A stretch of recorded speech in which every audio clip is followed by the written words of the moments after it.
Problem note करना।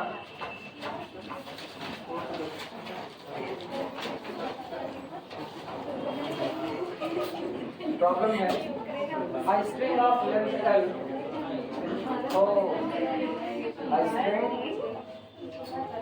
of length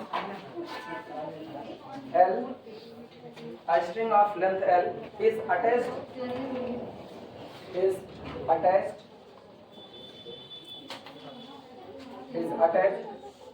to a fixed point capital A, to a fixed point, attached to a fixed point capital A, and the other end capital B, and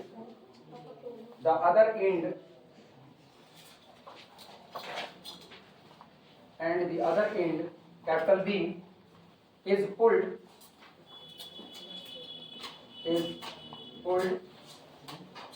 with a force WA,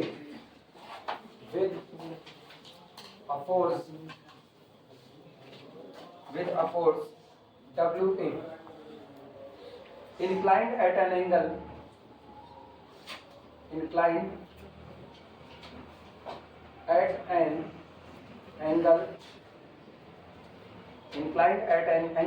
alpha to the horizon,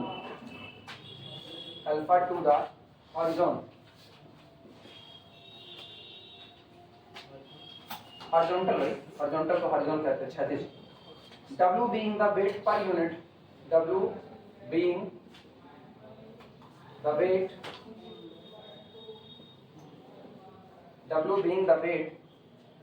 per unit length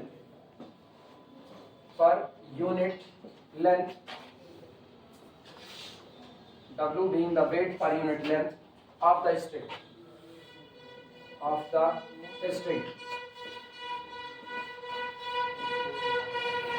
show that the vertical distance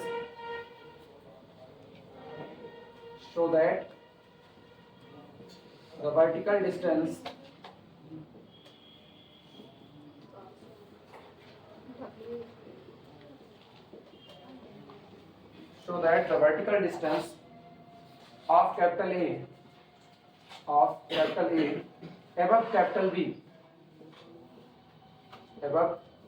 capital B is under root L square plus A square plus 2LA sin alpha minus A। ये पूरा medical note करो, फिर इसका figure बनाएं, समझाते हैं। A string of the length L is attached to a fixed point capital A, and the other end capital B is pulled with a force WA, inclined at an angle alpha to the horizon. W being the weight per unit length of the string, so that the vertical distance of the capital A above the capital B is under root L square plus A square plus 2LA sin alpha, और root के बाहर minus A। ये इतना लिखा है। चलो भाई जल्दी जल्दी जगह लो और ये नोट करो बेहतर।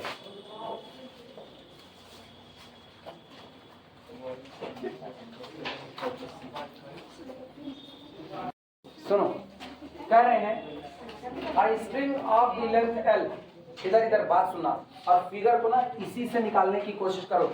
ये याद रखो, फिगर जब तक नहीं बनेगा तब तक फोर्स कहाँ लग रहा है, कहाँ बैलेंस करना है, ये समझ नहीं आएगा। फिगर इसीलिए जरूरी है, ठीक है। अदरवाइज अगर सोच करके काम कर सकते हो, बिना फिगर काम होगा, लेकिन बिना फिगर काम करना सिवाय पागलपंथी के और कुछ नहीं होगा। कम से कम यहाँ तो बिल्कुल नहीं, यहाँ आपको फिगर बनाना पड़ेगा। एग्जाम में बनाओगे तुम्हारे लिए सबसे बड़ा प्लस पॉइंट होगा। एक भी फोर्स की गलती होगी, सारे फोर्स बैलेंस हो जाएंगे। A string of the length L, पहले दिमाग में रख लो डोरी की लंबाई कितनी है, L, is attached to a fixed point capital A। Wording सुनना क्या लिखा, is attached to a fixed point, एक ही पॉइंट पर अटैच किया गया है। और जबकि अब तक कैटनरी बनाना था तो दो पॉइंट पर अटैच करते तो दोनों सेम हॉरिजॉन्टल लेवल पर होते थे। तो इसका मतलब ये थोड़ी हुआ कि रस्सी के दोनों टुकड़े पकड़ के एक के पॉइंट पे लटका दे, नहीं, एक किनारा लटका दिया गया और दूसरे किनारे के साथ कुछ और बिहेव होगा। ये कह रहे a string of the length L is attached to a fixed point capital A।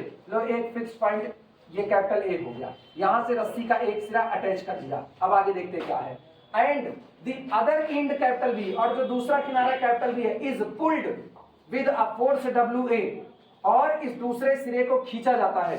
मान लो जब तुम इसको किए तो ये बताओ क्या ये स्ट्रिंग आई कि नहीं आई? अभी अगर ये कैटनरी बनाती अटैच करती तो ऊपर चला जाता। अब ये क्या कर रहे हैं, इसके एक सिरे को खींचा जाता है, दूसरे वाले एंड को, ये इसका एंड बी है, इस एंड को खींचा जाता है। कैसे? W A with a force W ए, इसको जिस फोर्स से खींचा जा रहा है वो फोर्स कौन है? W A. आप सोच करके जवाब दो, जब ये कहा जाता है वही चैन होगी,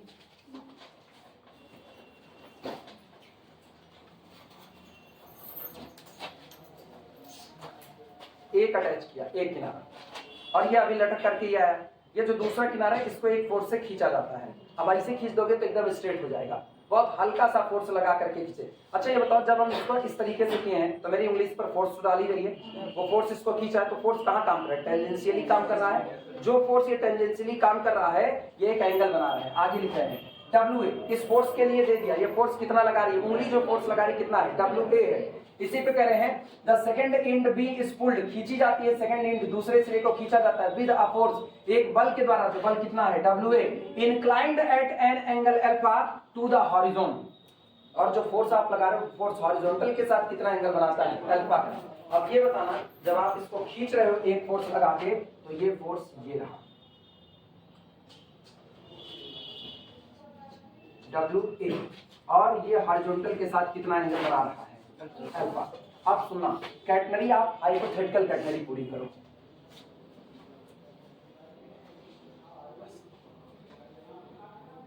पूरा बनाने की जरूरत नहीं, इतना ही। ये पॉइंट कैपिटल बी है, और पॉइंट कैपिटल बी पर एक फोर्स लगा के इसको थोड़ा सा खींचा जाता है, फोर्स कितना है? डब्ल्यू ए है। ये पॉइंट कैपिटल बी, जो कि हॉरिजॉन के साथ कितना एंगल बनाया? अल्फा का। फिर आगे सुनो, आगे कह रहे हैं W being the weight per unit length, और ये जो W है ये वेट पर यूनिट लेंथ है, इसको तो हम लोग शुरू से बैलेंस करते आए हैं। क्या होता है? Weight per unit length of the string. अब आगे करें, शो दैट, आप ये दिखाइए the vertical distance of the capital A above capital B. अगर कैपिटल बी की वर्टिकल डिस्टेंस, इसको, यही तो वर्टिकल डिस्टेंस है, अगर हम इसको कहें ये y1 है और कैपिटल ए की वर्टिकल डिस्टेंस को कहें y2 है, तो b के कितना ऊपर a मौजूद है? y2 माइनस कितना? y1, यही निकालना है। Show that the vertical distance of the capital A above capital B is under root this minus this. ये रहा। आई बात समझ में? अपने को क्या निकालना है? ये पूरा हाइट कितना है? y1, मतलब कैपिटल ए का ऑर्डिनेट कितना होगा? सॉरी y2, कैपिटल ए का ऑर्डिनेट कितना? y2। वो आपकी मर्जी, आप कैसा भी कर सकते हो। अगर तुमको ये चाहिए ना y1 माइनस y2, तो इसको क्या मान लेना? y1, इसको क्या मान लेना? y2। वो तुम्हारे ऊपर है, और तुमको ये चाहिए। यही पूरा आपका फिगर, बस इतना ही फिगर है। अब आगे तो उसमें आप x एक्सिस y एक्सिस बनाते हो, फिर आप बनाओ मत, अभी हम बना रहे हैं, अभी मत बनाओ, अभी हम बना रहे हैं, सिस्टमैटिक बना दे रहे हैं। ये तो बस ऐसे रफ ली, अभी पता चला फिगर कैसे बना, कुछ अलग से इंफॉर्मेशन नहीं, जितना दिया है उतने के आधार पे काम करो। बाकी जो तुम सोचते हो ना कि फिगर में अभी टेंशन कहाँ लगेगा, फोर्स कितना है, वो तो बाद में सोच के ऊपर है, लेकिन पहले जितना है उतने के आधार पर ये फिगर आएगा। अब इस पे सोच करके तब हम लोग फोर्स वगैरह अप्लाई कर देंगे। आई बात समझ में? वापस न्यूमेरिकल समझ लेना। न्यूमेरिकल बहुत साफ सुथरा कह रहा है, A string of the length L is attached to a fixed point capital A। एक डोरी है जिसकी लंबाई कितनी है? L है। अब देखो फिगर में इंफॉर्मेशन ऐसे बढ़ती है, ये कितना है? L। मतलब कल को मुझको अगर S लेना पड़ेगा तो S बराबर कितना ले लेंगे? L ले लेंगे। ठीक, एक डोरी जिसकी खुद की लंबाई L है, उसका एक सिरा A पर अटैच किया जाता है एंड द अदर एंड, और जो दूसरा सिरा B है उसको खींचा जाता है विद अ फोर्स WA। कोई भी ये नहीं सोचेगा कि आप इसको ऐसे खींच के सीधा कर दिए, खींच के सीधा कर दोगे, स्ट्रेट लाइन थोड़े बनानी है, थोड़ा सा फोर्स लगा करके उसको खींच दिया गया, तो वो कितना फोर्स लगा?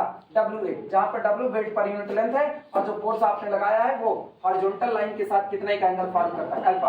आप ये दिखाइए कैपिटल A की हाइट B से जितना है वो कितनी है? y2 माइनस y1, वो ये लेकर आना है। ठीक, चले पूरा न्यूमेरिकल मिटा करके फिगर बनाए। सबको समझ आया?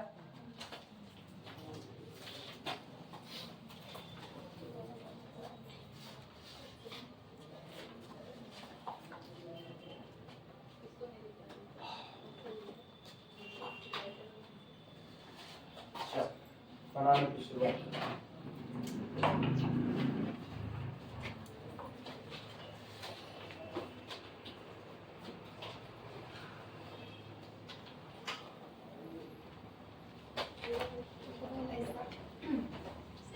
x axis y। पहले तो इसी को बना। हाँ वो भी गड़बड़ हुआ। अच्छा एरिया 51 में y एक्सिस गया है ना? कोई दिक्कत नहीं, वो जाने जहाँ हम लगाएं।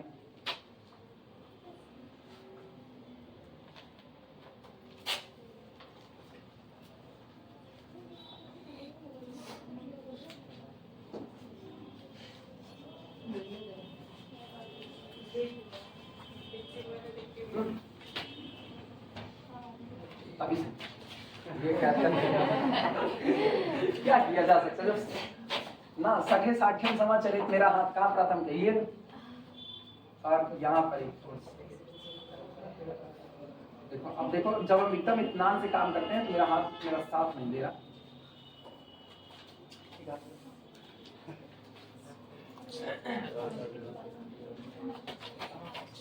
अरे ऐसे तुम लोग हाइपोथेटिकली मानना कैटेगरी है, मान लो कैटेगरी है यार, मेरा हाथ बहुत काफी है। ये आपका पॉइंट है कैपिटल बी, जिस बोर्ड से खींच रहे हैं वो कितना है WA, और एंगल कितना है अल्फा। एक हाइट आपके पास ये होगी और एक हाइट आपके पास ये होगी। यहाँ से वैसे झूठे ऐसे हॉरिजॉन्टल बनाते हैं इसलिए ना, जिससे पता चले किसके ऊपर किसकी हाइट ले रहे हैं। अच्छा एक काम करो ना, इसकी हाइट को इसको y1 कह दे रहे हैं और इसको कह दे रहे हैं ये कौन है y2। अभी बना लो पूरा, और ये हाइट हम L कह दे रहे हो, सॉरी लेंथ ये L है। बना लो शांति से। अच्छा एक और चीज, कैटनरी का जो वर्टेक्स है, कैटनरी का वर्टेक्स वो हम मान ले रहे थोड़ा सा ज्यादा हो गया इधर, सही बढ़ जाएगा। नहीं उतना बढ़ाएंगे तो वो बेकार लगेगा देखने में। ऐसा ना अपने को ज्यादा जोड़ तोड़ ना करना पड़े, इसलिए एकदम ओरिजिन के पास ही मान लेंगे वर्टेक्स। ये मान लिया ये कैटनरी का वर्टेक्स C है, तो मुझको पता है ये हाइट कितनी होगी। अब भैया ये मत करना ना C और Y2 बराबर है, ये फिगर की दिक्कत है, फिगर ऐसा बना है, बाकी बात थोड़ा सा ऐसे दब करके आया है, ठीक है। जो कैटनरी है जब वो कैटनरी बनती पूरी ना, तो उसका वर्टेक्स कहाँ मान लिए C मान लिए उसका वर्टेक्स, तो ये हाइट आपकी स्मॉल c हो गई। ये अलग अलग भी हो सकता है, सेम भी हो सकता है, अभी हम कुछ नहीं कह रहे उसके बारे में, ठीक है। हाँ वर्टेक्स कहीं भी हम इसलिए माने हैं ना क्योंकि y एक्सिस पर जब मानते हैं तो अपने को जैसे अभी आगे ले आ देते हैं, तो कोऑर्डिनेट मानने वाले में दिक्कत होती है, कुछ घटाते कुछ जोड़ते, तो इससे अच्छा y एक्सिस पर मान लो, सीधा सीधा काम हो जाएगा अपना।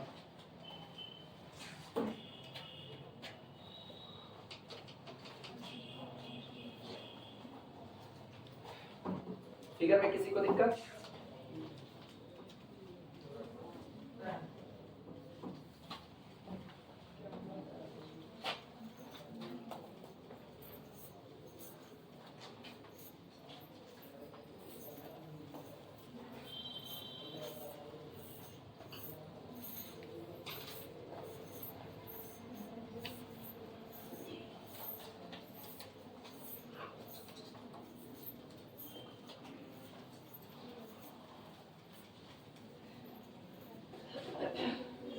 बन जाएगा तो बताना।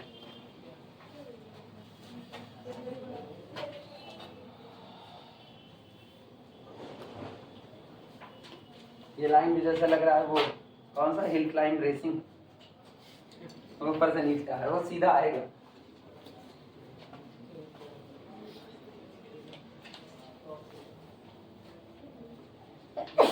बहुत बकवास गेम है हिल क्लाइंब, जैसे कहते हैं खोपड़ी पे गिरता है और हड्डी टूट जाती है इसकी। इंजन कितना पावरफुल खरीद करके उसमें लगा दो, वो गड्ढे में फंसेगा जरूर, खुडुर खुडुर खुडुर खुडुर। बोनस होना खोपड़ी टूटने कौन बोनस होता है? एक वो है सबवे सर्फर, उसको खेलो, जब ज्यादा कॉइन इकट्ठा हो जाता है ना तो दोनों तरफ से ट्रेन लेके चलाता है, बेईमान करने का ना, दोनों तरफ से ट्रेन लेके आएगा, भागने की जगह नहीं और दिखाएगा, पहिया नहीं है, अचानक से लेकर के आ जाएगा, बहुत बेईमानी है उसमें। सबसे अच्छा है कैंडी क्रश, स्वीट मूव। चलें शुरुआत करें।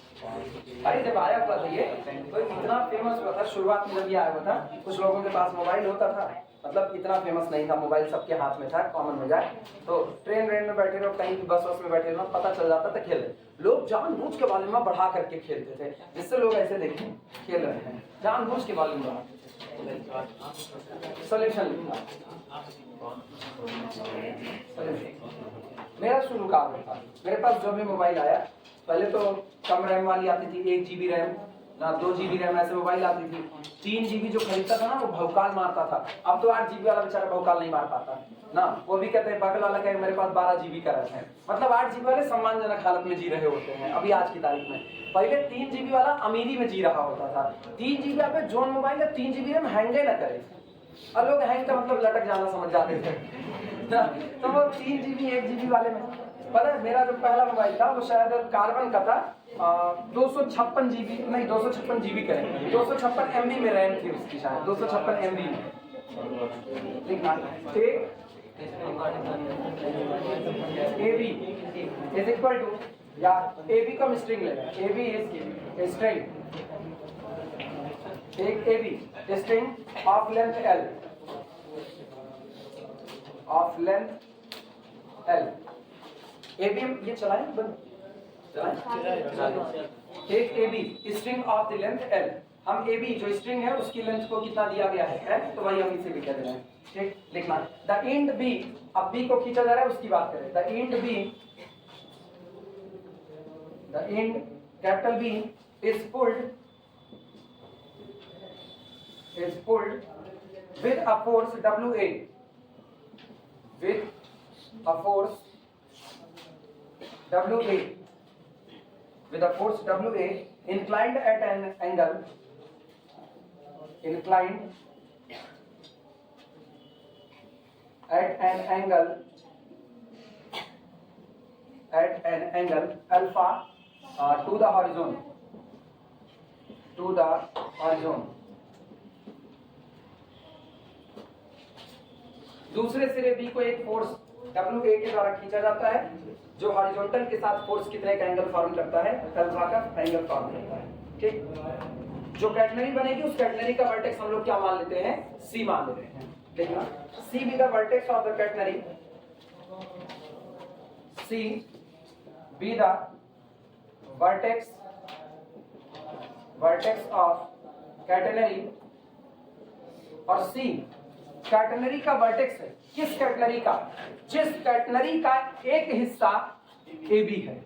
ठीक है, C be the vertex of a catenary whose part is AB, जिसका पार्ट कौन मान रहे हैं, AB मान रहे हैं, मतलब जब AB और आगे बढ़ा होता तो एक कैटनरी को फॉर्म कर दिया होता, उस कैटनरी का एक हिस्सा कौन है, AB, और उसी कैटनरी का वर्टेक्स कौन मान लिए हैं, C मान लिए हैं। ठीक ना, C be the vertex of the catenary of which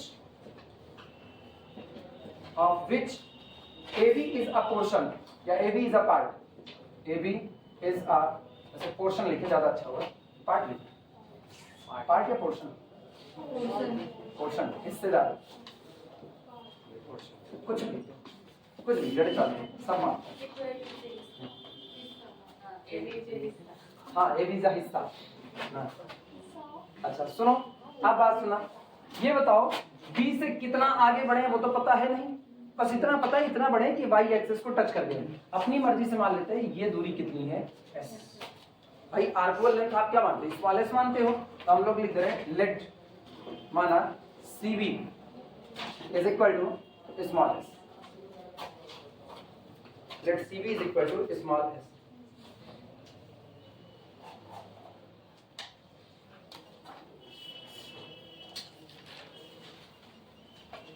अच्छा, फोर्स किस पर लगाया गया है, किस पॉइंट पर, B पर।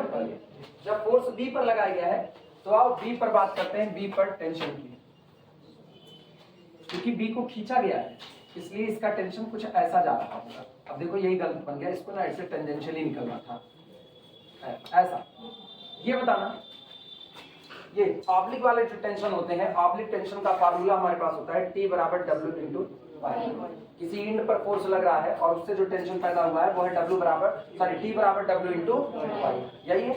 लेकिन ये बताओ y का ऑर्डिनेट आपने क्या माना है, और जितना फोर्स लग रहा है T वो दिया गया है, कितना फोर्स लग रहा है, WA का फोर्स लग रहा है, तो इसका मतलब WA is equal to W into y2 है या नहीं। तो आपको उसका कोऑर्डिनेट मिल चुका है, सॉरी ऑर्डिनेट, B का ऑर्डिनेट, W से W कैंसिल आउट हुआ, y2 इज इक्वल टू कितना a, ये हाइट हो गई a, और देखो ये हाइट y1 माइनस y2, तो y1 निकालना है और माइनस a, आंसर में देखो माइनस a चाहिए कि नहीं चाहिए, y2 इज इक्वल टू कितना है, क्लियर हुआ।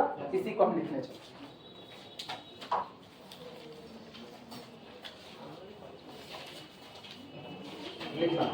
Since T is equal to Wy, since capital T is equal to W into Y, so at capital B, formula ये हम जानते हैं कि टेंशन T बराबर होता है W इंटू ऑर्डिनेट Y, इसलिए अगर आप यही फार्मूला पॉइंट कैपिटल B पर अप्लाई करो, so at capital B W into A, क्योंकि कैपिटल B पर T कितना है tension, WA is equal to W into B का ऑर्डिनेट आप क्या माने हुए हो, Y2 माने हो, यानी this implies that Y2 is equal to A।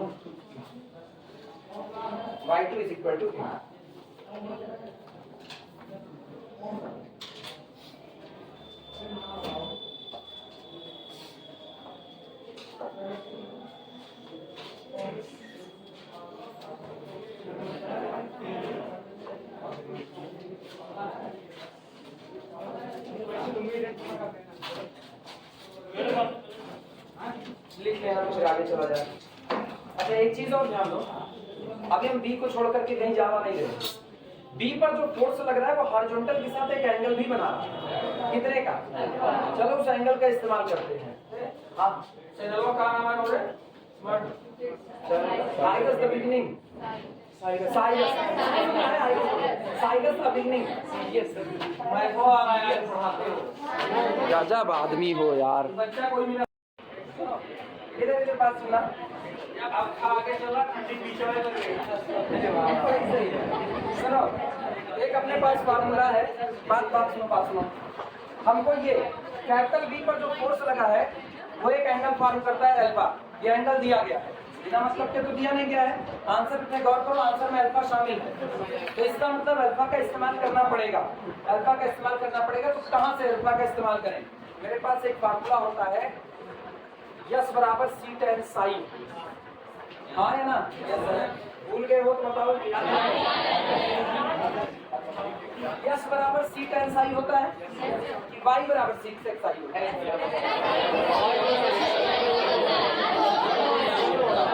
अभी चले, यस बराबर सी टेन साई होता है और वाई बराबर सी सेक साई होता है, दो फार्मूले हैं, मेरे लिए बेहतर होगा वाई बराबर सी सेक साई का इस्तेमाल करना, क्यों, क्योंकि y यस बराबर सी टेन साई कैटेगरी का स्टैंडर्ड इक्वेशन होता है इंट्रिंसिक फॉर्म में, अपने पास यस तो दिया नहीं गया है तो कौन आपस बोल ले यस बराबर सी टेन साई इस्तेमाल करके, लेकिन अगर हम y बराबर सी सेक साई इस्तेमाल करते तो गौर करना y is equal to C sec Sai के इस्तेमाल से साई एंगल पता है कितना अल्फा, तो ये हो जाएगा सेक अल्फा, और क्या मेरे आंसर में सेक अल्फा शामिल है, साइन अल्फा, ठीक है, सेक अल्फा आ गया तो 1 cos अल्फा आएगा, और cos आ गया तो कहीं ना कहीं बैलेंस होगा। बहरहाल अभी सेक अल्फा है, y पता चल गया है कि नहीं, आप ये फार्मूला किस पॉइंट पर लगा रहे हो, B पर, और B पर y कितना है y2, और y2 कितना है a, तो a बराबर c सेक अल्फा, हाँ है ना। अब ये हो गई नॉन क्वांटिटी, ये हो गई नॉन क्वांटिटी, और ये हो गई अननोन क्वांटिटी, तो c बराबर कितना मिलेगा a अपॉन सेक अल्फा, क्या ये भी मिल गया कि नहीं, और इसका मतलब ये मिल गया this is equal to a cos alpha, हाँ है ना। तो इसका मतलब हम किसका इस्तेमाल करें, ये तुमको सोचना पड़ेगा कौन सा फार्मूला ज्यादा इस्तेमाल करना फायदेमंद है।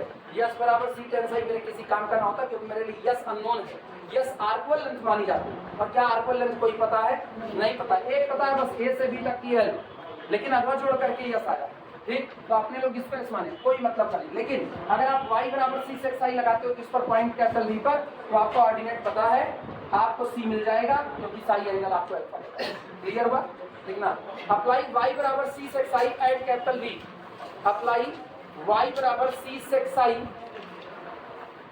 अप्लाई y बराबर C sec psi at capital V, apply y बराबर C6i at capital B, we gate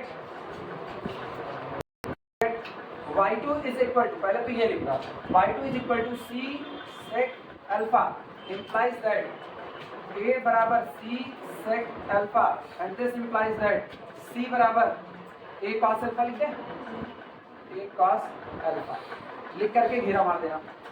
quantity जो जो आती जाए उसको लिखते रहो, घेरा मारते रहो।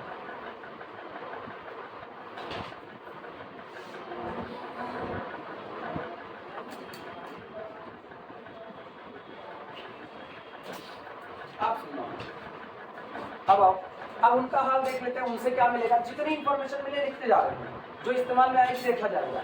पहले तो जो मिले उसको लिखते जाओ। एक बोले y बराबर कितना C6i, कहाँ गया बेटा, हाँ y बराबर C6i, दूसरा s बराबर C tan psi, ये ना। तो जरा पॉइंट कैपिटल B पर s बराबर C tan psi अप्लाई करें तो देखो क्या मिलेगा, देखना। अगर इसे अप्लाई किया जाए तो जो मैंने इंफॉर्मेशन लिख लो, बाद में निपटाएंगे कैसे क्या होगा। ये मत सोचो कि हमको कुछ पता है इसलिए हम ऐसा कर रहे हैं कि इसको निकालो, नहीं, हम सारी इंफॉर्मेशन निकाल करके किनारे रखेंगे। जो लगेगा नमक स्वादानुसार, चीनी स्वादानुसार, हम लोग इस पे चल रहे हैं। अप्लाई नमक चीनी इकट्ठे भी डाली जा सकती है। हाँ, कोहड़े की सब्जी बनाते वक्त नमक चीनी इकट्ठे डाल सकते हैं। कोहड़े की सब्जी बनाते हैं चीनी का स्वादानुसार नहीं, थोड़ा सा ऐसे गुनगुना टेस्ट। अप्लाई y बराबर s बराबर C tan psi at capital B। क्या यस पता है? कैपिटल B पर आर्कवल लेंथ नहीं, वो नहीं पता। कैपिटल B पर आर्कवल लेंथ कैटनरी के वर्टेक्स से लेंथ नापी जाती है, तो कैपिटल B पर कैटनरी के वर्टेक्स से लेंथ क्या माने, यस माने। तो ये हो जाएगा s बराबर, अब C की वैल्यू आ चुकी है कितनी, a cos अल्फा इनटू कितना tan अल्फा, आया ना। और sine upon cos, cos cos cancel, क्या बचा साइन। क्या मेरे आंसर में साइन है? है ना, बस मेरा काम बच गया। दिस इंप्लाइज दैट s बराबर a sin अल्फा, और लिख करके घेरा मार रख लो, सारी इंफॉर्मेशन रखते जाओ।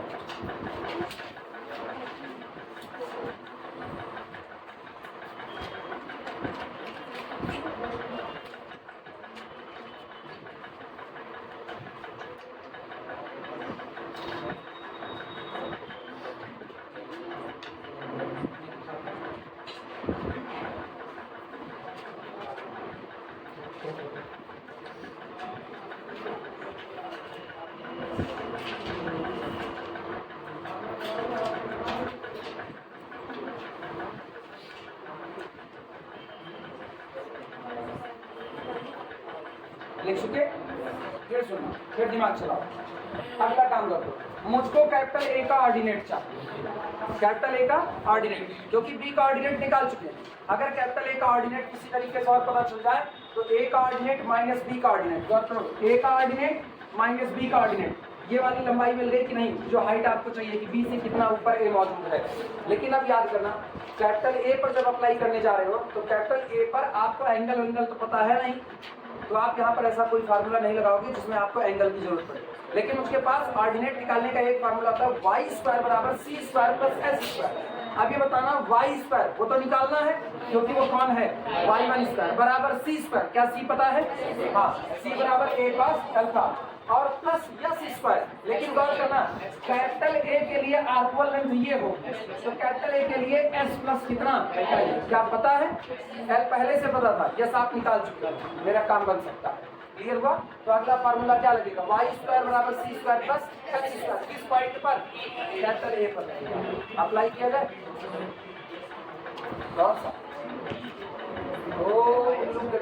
सुनो, कैटनरी का एक पोर्शन ए बी है, लेकिन कैटनरी पर जो भी लेंथ नापी जाती है वर्टेक्स से नापी जाती है। हम क्या किए, हम इसको आगे बढ़ाए और कैटनरी का वर्टेक्स ये मान लिया 6, तो ये जितना आगे बढ़ाए ये मुझको पता तो था नहीं, तो हम इसको स्मॉलेस्ट मान लिए। Now point B present at a distance smallest from the vertex of the catenary, and point capital A present at a distance from S plus L from the vertex of the catenary. अब आया?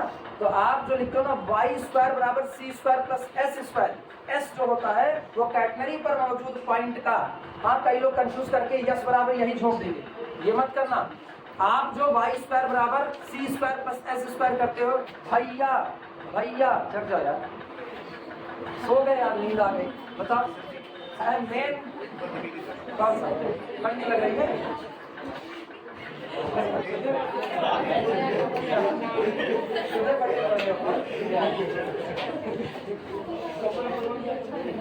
जग गए ना, जो लोग पानी छपटा उतर मारा जाए ना, अभी सबसे कहे सब थोड़ा थोड़ा लेके आए जगाने के लिए। नहीं नींद है लग जाती है। वो एक और से नींद वाले कहाँ है? अब नहीं सोते हो? पबजी खेलना छोड़ दिए? छोड़ देना, फ्री फायर पकड़ लेना।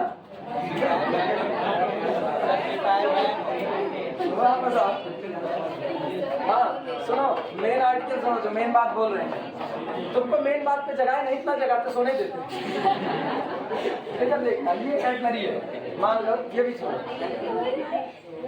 ये कैटनरी है, ठीक, ये पॉइंट ए है, ये पॉइंट बी है, और ये कैटनरी का वर्टेक्स सी है। अगर कैटनरी पर कोई पॉइंट लिया तो वो जो फॉर्मूला बना था ना, वाई स्क्वायर बराबर सी स्क्वायर प्लस कितना एस स्क्वायर, ये इसमें जो एस शामिल है ये कैटनरी पर मौजूद किसी जनरल पॉइंट पी का कैटनरी के वर्टेक्स से डिस्टेंस नाप करके लिया गया था। तो ये पॉइंट कहीं भी हो सकता है, कहीं भी।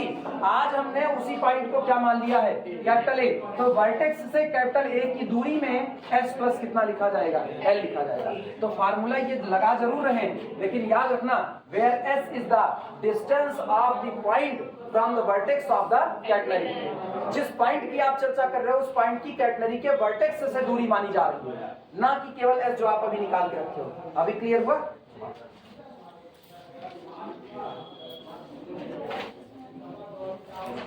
ये सब हटा रहे हैं, हमको बताना जब जहां जरूरत पड़ेगी। लिखना let y1 be the ordinate, let y1 be the ordinate, let y1 be the ordinate of capital A, then use, इस्तेमाल कीजिए y square is equal to C square plus S square at capital A, और यहां लिखना where, जहां पर s is equal to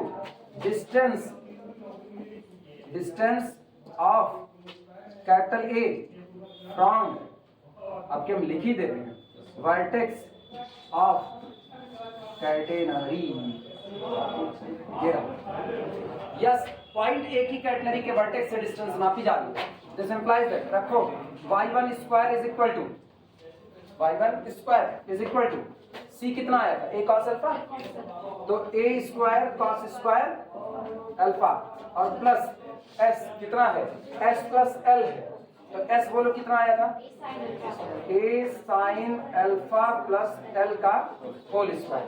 यानी this implies that y1 is equal to under root, लगा दे रहे अंडर रूट।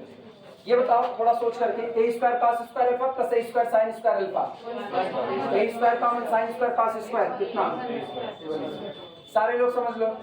इधर फिर से देखो, यहां से मिला a square cos square alpha, इसको ओपन करो तो a square plus b square, a square का मतलब कौन, a square sin square alpha, क्या a square sin square a square cos square से a square common, sin square cos square plus sin square 1, बचा केवल कितना a स्क्वायर। अब सुना ये खप गए l स्क्वायर, तो प्लस कितना हो गया l स्क्वायर, अब प्लस 2ab ना, तो प्लस 2al sin अल्फा, यही आएगा कि नहीं आएगा।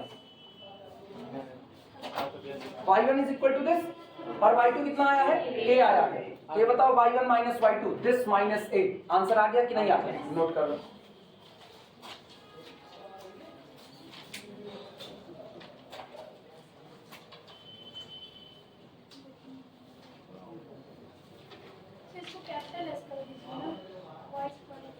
वही नहीं, अब तो लिख दिए, अब क्या कंफ्यूज हो, फार्मूला में स्मॉल एस लिखी हुई है, यहाँ कैपिटल लिख दोगे अपने मर्जी से। बड़ी हो गई हो, इतना दिमाग अपना बड़ा कर लो कि पता लगे वो जनरल पॉइंट की डिस्टेंस और वर्टेक्स से नापी गई थी। तुम लोग बच्चों वाला काम बताए था, ये ऐसा नहीं। पर जैसे बच्चे बड़े बच्चे हैं ना, उनको ना एक बड़े प्लेट में गुगली दे दो, बड़े प्लेट में, तो बड़े प्लेट में कम दिख रही है, उनको कम लगे, टाइम ना उनको ज्यादा चाहिए, तो उसी चीज को छोटी कटोरी में भर दो, आपको मुझो मुझ भरी मिल रही है उनको, आप उसको लेकर के भागेंगे। वैसे तुम लोग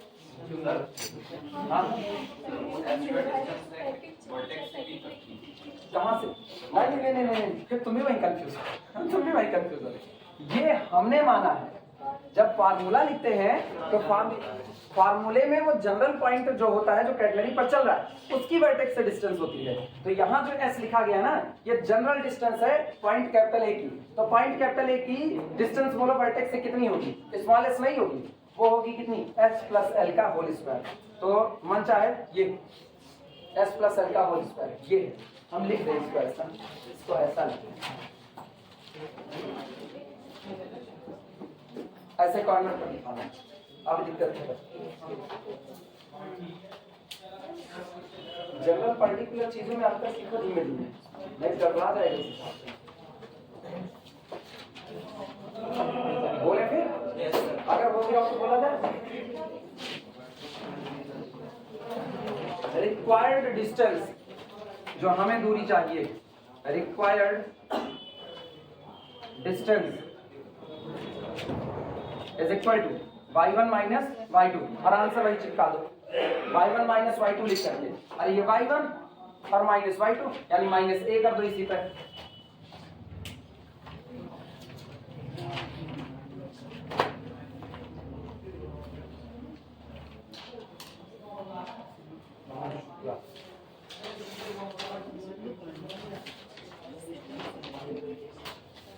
वो जो लगता था अमन शुक्ला, तुम लोगों में सब कोई नहीं ना? अमन शुक्ला फर्स्ट ईयर का, अमन शुक्ला तुम लोगों में से नहीं? क्या अमन शुक्ला को सेकेंड ईयर में, वो फर्स्ट ईयर? अरे वो सुबह हमको मिला, सुबह के टाइम में बता रहे हैं 6:30 बजे भाड़ भर करके आते हैं, 3:30 बजे से लेकर के धुले पड़े हैं एक्सरसाइज करने के लिए। उसके बाद चाय पीने 6:20 पे हाथ में कप लिए, पूरा पलट करके उसको प्लेट में ठंडा करके तब पी करके आते हैं, जल्दी से भाग करके। और उसके बाद फिर रास्ते में मिल रहे हैं, इधर से ट्रक आ रही है, के लगा पड़ा है। हमको यह है कि हम लेट ना हो, पहुंच जाए अपने टाइम पे कोचिंग फटाफट। वो रास्ते चैनल का नाम पूछ रहे हैं, तो जैसे अभी बोले ना आइरस द बिगनिंग, ऐसे उसको बोल रहे हैं आइरस द बिगनिंग। बस फटाफट ध्यान नहीं दिए। एक्चुअली था कि पहले हम आइरस लिखने वाले थे, बाद में साइरस नाम कर दिया। अब मेरे दिमाग में दोनों नाम बने रहते हैं, हम साइरस की बजाय आइरस द बिगनिंग अक्सर बोल देते हैं। नहीं ऑब्लिक करके लिखे तो मिलवे नहीं करेगा, उसको बोल दिया फटाफट।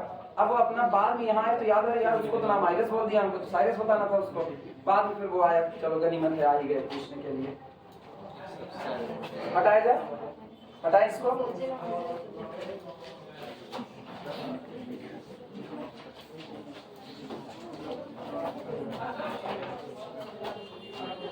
अगला न्यूमेरिकल मेरी तरफ से न्योता कंप्लीट हो चुका है मेरी तरफ से। अब जलपान की व्यवस्था की जाए, तब हम दे रहे हैं जलपान की व्यवस्था, तुम लोग करवाओ।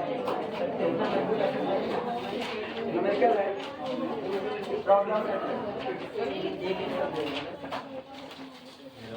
लिखना। A kite is flown,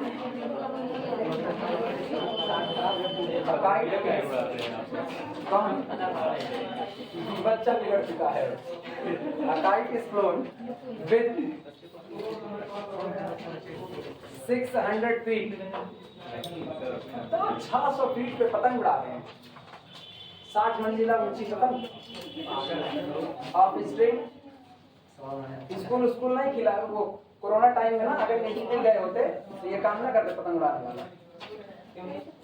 corona time में स्कूल जाते, कोरोना हो जाता, नहीं पढ़ लेते। फ्रॉम द हैंड, अच्छा ये लिखना जरूरी था, from the hand.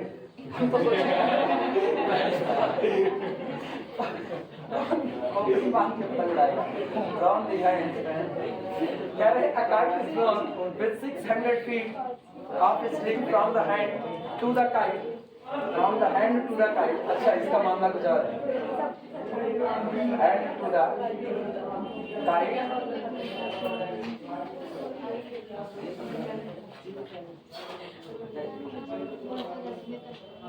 and a spring, and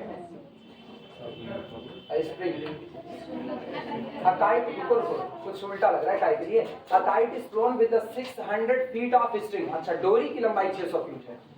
डोरी की जो लंबाई है वो 600 फीट है। कहां से?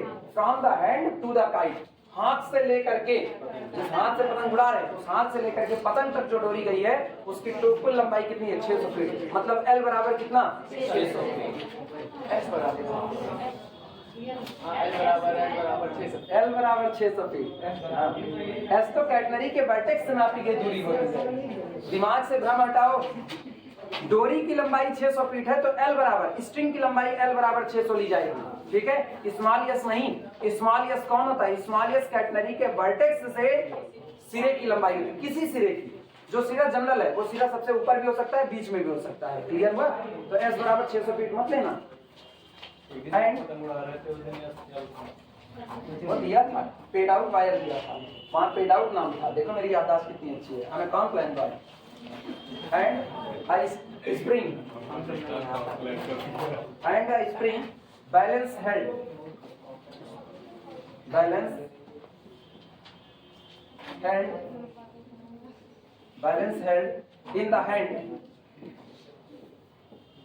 in the hand shows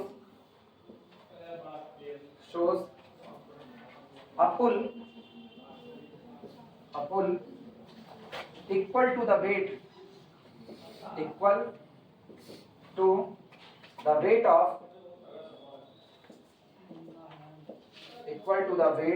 of 100 feet of the string inclined at 30 degree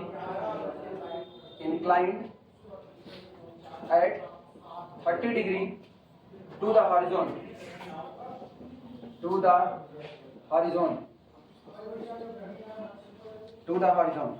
Find the vertical height of the kite above the hand.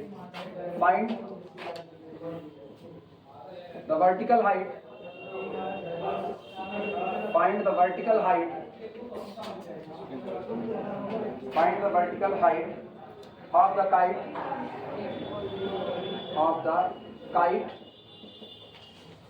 above the hand.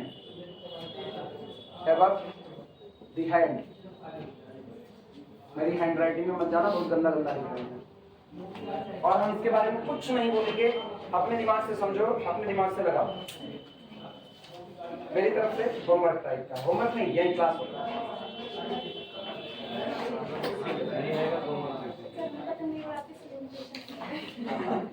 नहीं जाना वहीं पे एग्जाम में ना, ये भी कह देना कि हम कभी विज्ञान पढ़ते नहीं कि इसलिए स्टैटिक्स का पेपर नहीं देंगे।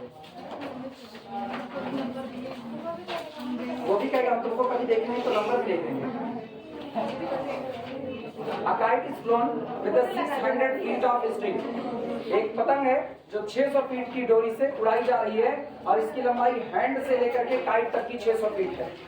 And a spring balance held in the hand shows a pull equal to the weight of 100 feet of the string inclined at 30 degree to the horizon। आगे का हाल खुद पढ़ो, खुद सवाल लगाओ और मुझको बताओ आंसर क्या है। सुनो, इधर बात सुनो।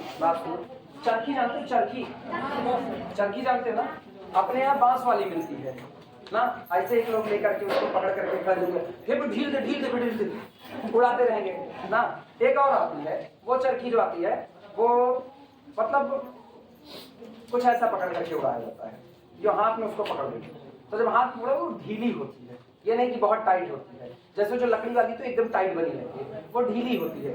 तो जब डोरी उसको खींचती है ना तो थोड़ा मतलब लचकदार होती है। तो स्प्रिंग बैलेंस उसको बोलते हैं ना, कमानीदार, उसको कमानीदार तराजू बोलते हैं। स्प्रिंग बैलेंस कमानीदार तराजू इस पे ना, अरे ये नहीं, ये तराजू आ रहा है, ये ना गैस वैस, हाँ कमानीदार तराजू वो भी जानते हो, जो गैस वैस देने आते हैं जब, तो गौर करो एक वो लेकर के आते हैं जिसमें ऐसे लटका करके गैस टांग देते हैं, हुक टाइप का होता है ना, वो उसमें एक स्प्रिंग लगी होती है, वो स्प्रिंग नीचे आती है जो वेट बताती है। ठीक इसी तरीके से ये जो आता है जिसको हम लोग अपने यहाँ पे चरखी कहते हैं, अपने यहाँ बांस वाली मिलती है, ऐसे वो स्प्रिंग लगी हुई कमानी होती है, सॉरी स्प्रिंग लगा हुआ चरखी होता है। तो जब कौन सा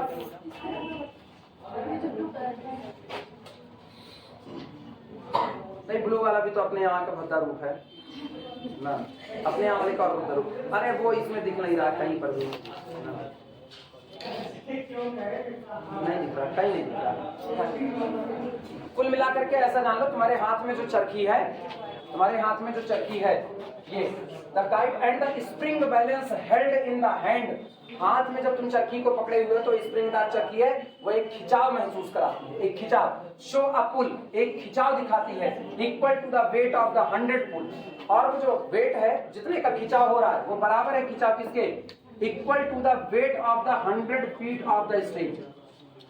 वो जो आपकी स्ट्रिंग है उसके 100 फीट के वेट के बराबर खिंचाव महसूस कराती है। अब और नहीं बताएंगे, और लगाओ, कुल बता देंगे तो क्या लगाओगे मुझसे?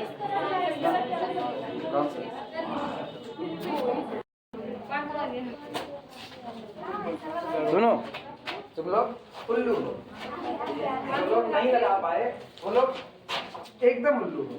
खाली तुमको इस सवाल को पढ़ करके एक बार इसका फिगर बना देना था, ये सवाल बनाना वाला हो जाता है। इधर देखो, ये पतंग है, सुनो, ये पतंग है, यहाँ उड़ रही है, ठीक है, चेहरे वाली पतंग है।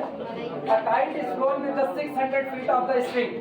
600 फीट की डोरी से उड़ रही है, और डोरी की लंबाई कहाँ से ली गई, हाथ से लेकर के पतंग तक, ये कितना है, 600 फीट, ठीक है।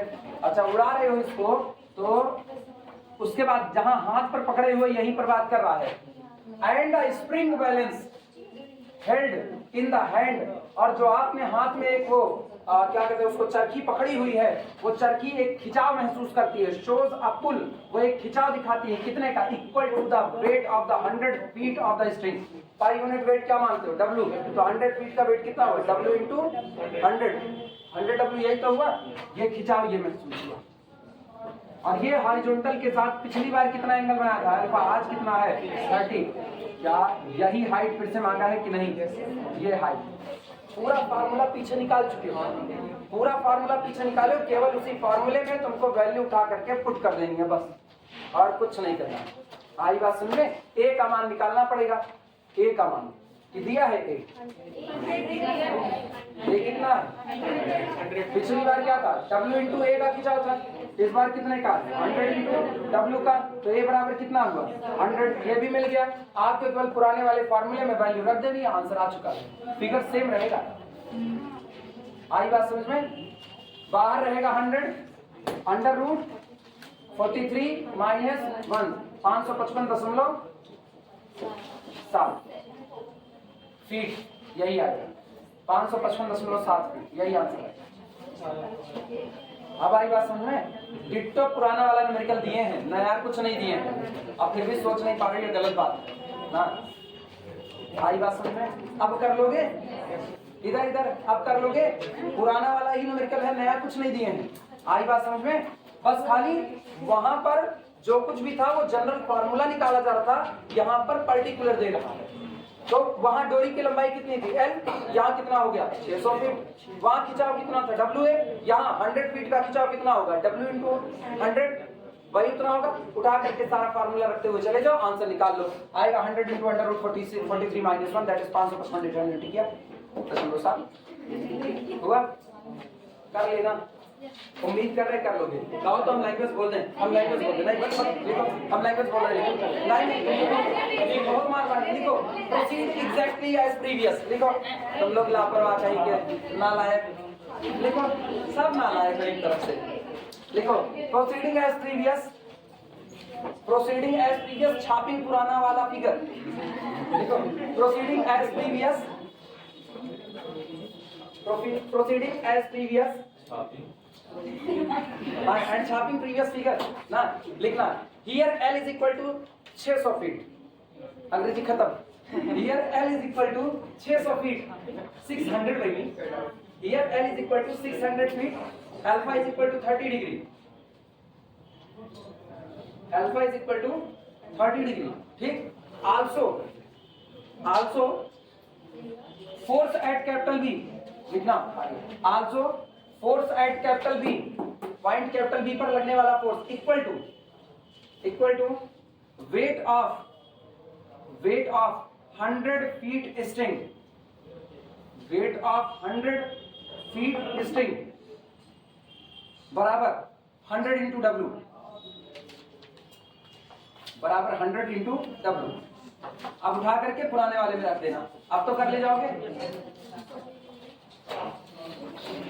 अब तो मुलाकात होगी, कल तो मुलाकात होगी, ठीक है। कल डिफरेंशियल इक्वेशन। और सुनो, कॉपी तुम्हारे पास लीनियर अलजेब्रा की भी मौजूद होनी चाहिए। लाओ के differential equation, copy linear algebra की भी मौजूद होनी चाहिए। रैशनैलिटी थ्योरम हुई है, मैं भी रैशनैलिटी थ्योरम के ऊपर का न्यूमेरिकल करवाएं, मैं भी, ठीक है। पॉसिबल वो करेंगे शांति से ना। कौन सा लाइन यार रिपीट कर रहा हूँ, भूल गए। अच्छा टाइम नहीं रिपीट कर, हमके लाइन टाइम क्या रहेगी 10 बजे से लेकर के 1 बजे तक का, ठीक है।